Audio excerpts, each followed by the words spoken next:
1 થી 5 નંબરનું સન્માન કરતા હોય ને તેમાં 1 પોઈન્ટ ખાલી બાકી રહી ગયો, નહીં તો હિન્દુસ્તાનની અંદર આપણો ડંકો વાગી જાત તમારા બધાનો. અહીંયા જે માન્ય મુખ્યમંત્રીશ્રીના હસ્તે અહીંયા સન્માન થયું ને કલેક્ટરશ્રીનું, દેશના પ્રધાનમંત્રીશ્રીના હાથે સન્માન આખા દેશમાં થઈ શકે ને આવતા વર્ષમાં એવી અપેક્ષા સાથે આપણે બધાએ મહેનત કરવી પડે કે દેશમાં 1 થી 5 નંબરમાં આપણો થરાદ વિસ્તાર ડેવલપમેન્ટની દિશામાં હોવો જોઈએ.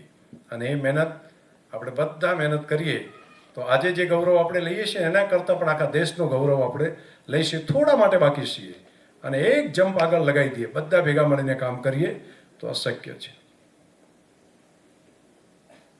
હું ઘણી વખત મિટિંગમાં જતો, આપણા અરુણાબેન ને બધા એમની ટીમ સાથે બધાને બોલાવતા અને બોલાવીને બધા બહેનોને આપણે શું શું કામ કરી શકાય, કઈ રીતે કામ કરી શકાય.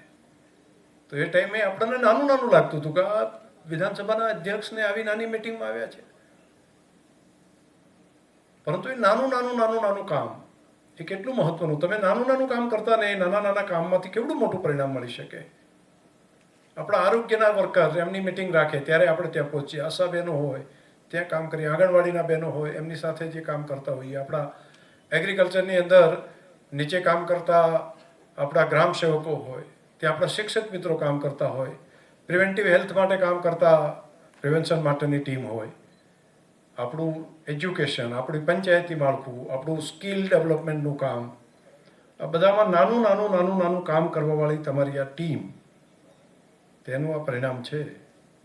ઘણી વખત વરસાદ વરસતો હોય ને ત્યારે આપણને લાગે આ તો કેટલું પડે છે પાણી, આ ટીમ પાછી શું થાય, પણ તો પછી ખબર પડે કે આખો ડેમ ભરી જાય. એ થોડા ડેમ, ટીપા વરસાદ આખું સરોવર ભરાઈ જાય. તો આપણું નાનું કામ એ બહુ મોટું પરિણામ આપી શકે. અને કેટલાય પરિવારોની અંદર દીવો જલાવવાનું કામ, દીવો પ્રગટાવવાનું કામ આપણા થકી થઈ જાય.